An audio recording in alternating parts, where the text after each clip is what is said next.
India TV, आपकी आवाज। हाथरस कांड पर उत्तर प्रदेश के मुख्यमंत्री योगी आदित्यनाथ ने बहुत बड़ी बात कही है। योगी ने कहा है कि जिसे विकास अच्छा नहीं लग रहा, वे लोग देश में और प्रदेश में भी जाति और सांप्रदायिक दंगा भड़काना चाहते हैं। इस दंगे की आड़ में वो विकास रोकना चाहते हैं। राजनीतिक रोटियां सेकने के लिए वो नए नए षड्यंत्र करते रहते हैं। योगी आदित्यनाथ के इस बयान से पहले लखनऊ में एक FIR दर्ज हुई है। योगी के बयान और लखनऊ में दर्ज हुई FIR का डायरेक्ट रिलेशन हाथरस केस से है। इस केस में 360 डिग्री पिक्चर क्या है, ये पूरी डिटेल रिपोर्ट आपको समझाएगी।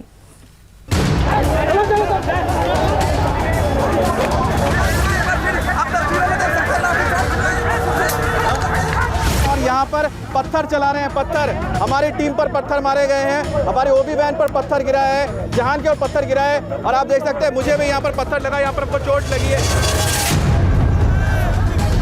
हाथरस में पॉलिटिक्स हाई है, नेतागिरी फुल स्विंग में चल रही है।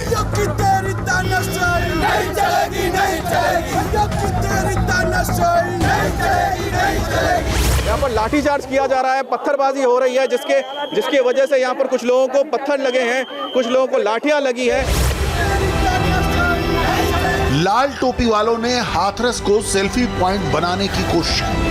हाथरस कांड की CBI जांच के ऐलान के 16 घंटे बाद पीड़ित लड़की के गांव में समाजवादी पार्टी ने मेला लगा दिया। गांव के बाहर SP कार्यकर्ताओं ने बैरिकेडिंग तोड़कर गांव में घुसने की कोशिश की। पुलिस ने लाल टोपी पहने कार्यकर्ताओं को पीड़िता के घर भीड़ लगाने से रोका तो पहले तू मैंने हुई, फिर पुलिस पर पत्थर चलाए गए। जवाब में पुलिस ने भी जमकर लाठियां चलाई। एक तरफ से पत्थर चले, दूसरी ओर से लाठियां बरसी। गांव में घुसने पर अड़े समाजवादी पार्टी कार्यकर्ताओं को जबरन बाहर खदेड़ा।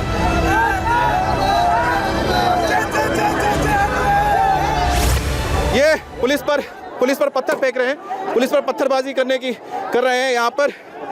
तो यहाँ पर आप देख सकते हैं कि माहौल किस तरह से यहाँ पर खराब किया जा रहा है।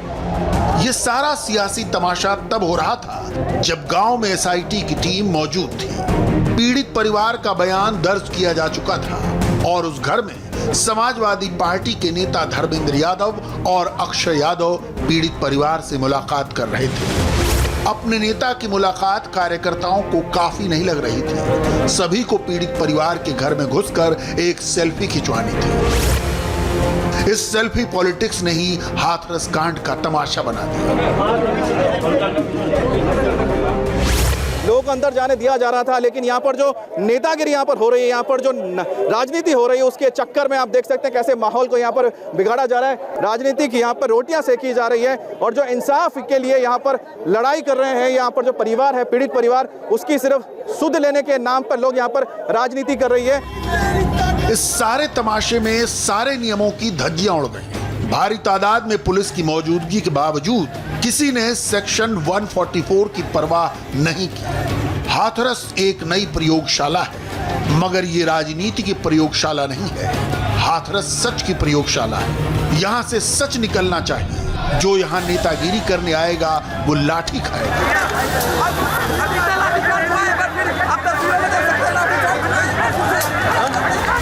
मगर फिलहाल तो हाथरस पर सियासत ही हावी है। राहुल और प्रियंका गांधी की परेड के बाद हर पार्टी इस गांव तक परेड करना चाहती है। RLD नेता जयंत चौधरी भी अपने दलबल के साथ पीड़ित के गांव में पहुंचे तो RLD कार्यकर्ताओं ने भी हंगामा किया।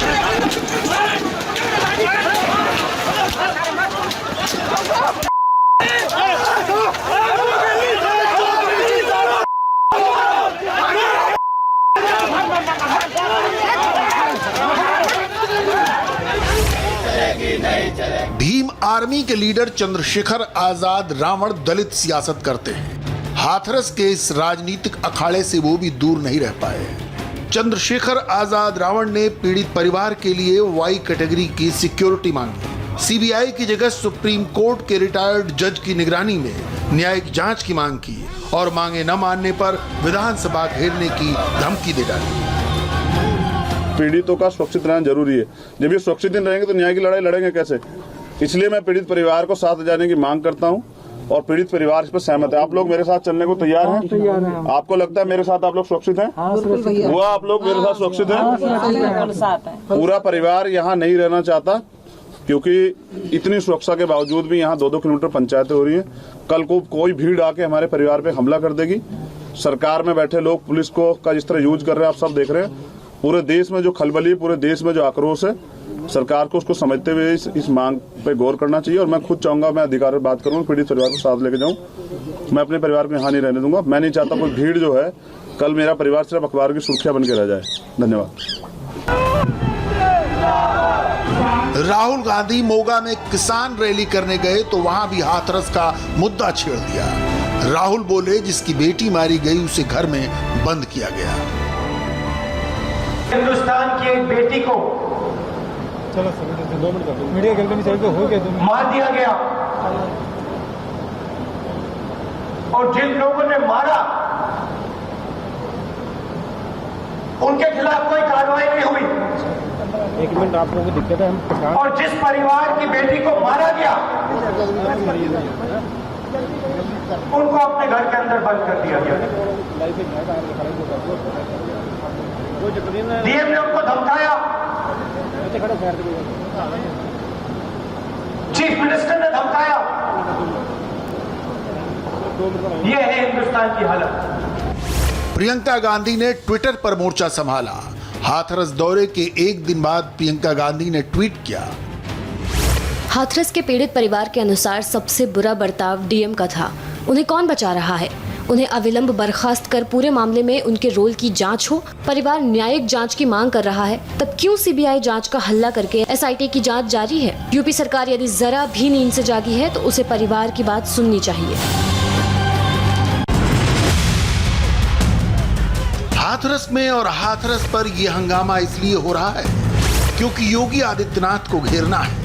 हाथरस गैंगरेप और मर्डर की स्टोरी को पलटकर पॉलिटिकल स्टोरी बनाई गई है। सभी पॉलिटिकल पार्टियों के अपने अपने एजेंडे हैं, लेकिन सबके निशाने पर योगी आदित्यनाथ है। योगी को बदनाम करने के लिए नई थ्योरी बनाई गई है।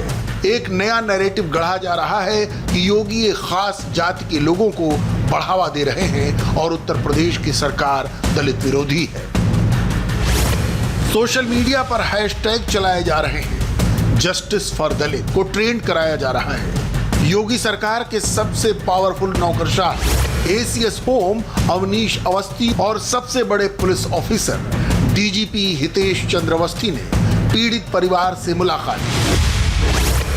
सरकार ने साफ साफ कहा कि आधी रात में अंतिम संस्कार का फैसला लोकल एडमिनिस्ट्रेशन का था। उत्तर प्रदेश सरकार ने तुरंत एसआईटी का गठन किया। एसपी समेत 5 सीनियर अफसरों को सस्पेंड किया।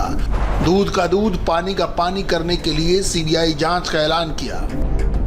इतने उपायों के बाद भी योगी आदित्यनाथ को टारगेट पर लिया जा रहा है, क्योंकि सियासी दलों का एजेंडा इंसाफ से ज्यादा सियासी रोटियां सेकने का है। हाथरस कांड पर फुल पॉलिटिक्स के बीच लखनऊ में एक नई एफआईआर दर्ज की गई है। यूपी पुलिस साइबर सेल की इस एफआईआर में बहुत गंभीर बातें कही गई हैं। इसके एक एक पॉइंट को गौर से देखिए। यूपी में जातीय और सांप्रदायिक दंगे भड़काने की साजिश हो रही है। हाथरस के बहाने जातीय उन्माद फैलाने की कोशिश हो रही है। दंगे भड़काने के लिए अफवाहों और फर्जी सूचनाओं का सहारा लिया जा रहा है। सोशल मीडिया का दुरुपयोग करके अफवाह फैलाने की कोशिश हो रही है। उत्तर प्रदेश में अराजकता फैलाने के लिए बड़े पैमाने पर फंडिंग हो रही है। पीएफआई, एसडीपीआई और माफिया की मिलीभगत से हुई साजिश। योगी सरकार की सतर्कता से नाकाम हुई दंगे की प्लानिंग। लखनऊ में यूपी पुलिस की साइबर सेल ने जो 3 अक्टूबर को एफआईआर दर्ज कराई है, उसमें आईपीसी की 9 धाराओं समेत आईटी एक्ट की धारा भी लगाई गई है। यह पूरा मामला राजनीतिक रंजिश के चलते साजिश रचने का है। एफआईआर में यह साफ कहा गया है कि इस मामले में वो तमाम संगठन शामिल हैं जो सीएए के खिलाफ दंगा भड़काने में भी शामिल थे। उपद्रवियों के पोस्टर हटाने से लेकर घरों की कुर्की करने को लेकर परेशान तत्वों ने ये पूरी साजिश रची है। हाथरस में पॉलिटिक्स फुल स्विंग में है, लेकिन पर्दे के बाहर कैमरे पर जितना हंगामा दिख रहा है, उससे कहीं गहरी साजिश पर्दे के पीछे चल रही है। पीड़ित लड़की की जीभ काटे जाने की अफवाह। चंडीगढ़ की तस्वीर को हाथरस का बताकर किया वायरल। माहौल बिगाड़ने के लिए आपत्तिजनक तस्वीरों का इस्तेमाल, पीड़ित परिवार को भी भड़काने की साजिश का खुलासा। एक से important question, first report FIR दर्ज की गई है लखनऊ में जातीय हिंसा को भड़काने के आरोप में। जो first report, sir second report कब तक?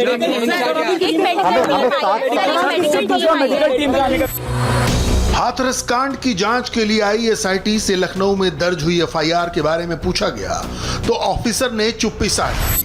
उन्होंने किसी सवाल का जवाब नहीं दिया, लेकिन एफआईआर की कॉपी देख लीजिए और इसमें आईपीसी की जो धाराएं लगाई गई हैं उन पर भी गौर कर लीजिए।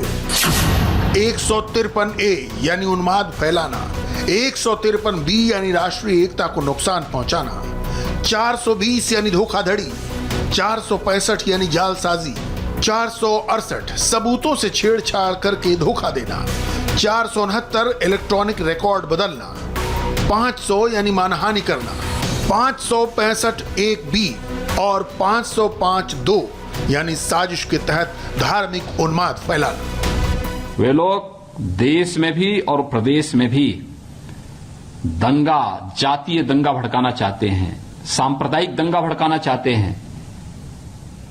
इस दंगे की आड़ में विकास रुकेगा, इस दंगे की आड़ में उनकी रोटियां सेकने के लिए उनको अवसर मिलेगा, इसलिए वे नित नए षड्यंत्र करते रहते हैं।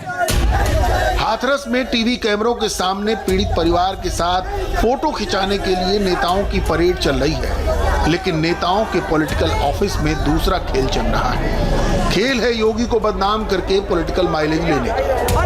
एफआईआर दर्ज होने के बाद साइबर सेल ने दोषियों की धरपकड़ के लिए टीमें भी बना दी हैं। आपको बता दें कि जांच एजेंसियां उन ऑडियो क्लिप का भी संज्ञान ले रही हैं जिसमें तमाम राजनीतिक दलों के नेताओं और साथ ही उसमें कुछ पत्रकारों की भी आवाज है, जिसमें साफ तौर पर पीड़ित परिवार को सरकार के खिलाफ भड़काने के लिए 50 लाख से 1 करोड़ का लालच दिया जा रहा है। ऑडियो टेप की फॉरेंसिक जांच रिपोर्ट आते ही भड़काने वालों का पॉलीग्राफ और नार्को किया जाएगा। पीड़ित परिवार को भड़काने के लिए हुई फंडिंग की भी जांच शुरू हो गई है। पीड़ित परिवार को इंसाफ मिले ये पूरा देश चाहता है, जो गुनहगार हैं उनको सजा मिले इसलिए जांच हो रही है। मगर हाथरस के बहाने अगर योगी सरकार गिराने की, सरकार पर कलंक लगाने की कोशिश हो रही है तो उसकी भी जांच जरूरी है। हाथरस में 400 लोगों पर क्यों दर्ज हुई एफआईआर, ये भी बताएंगे आपको एक छोटे से ब्रेक के बाद।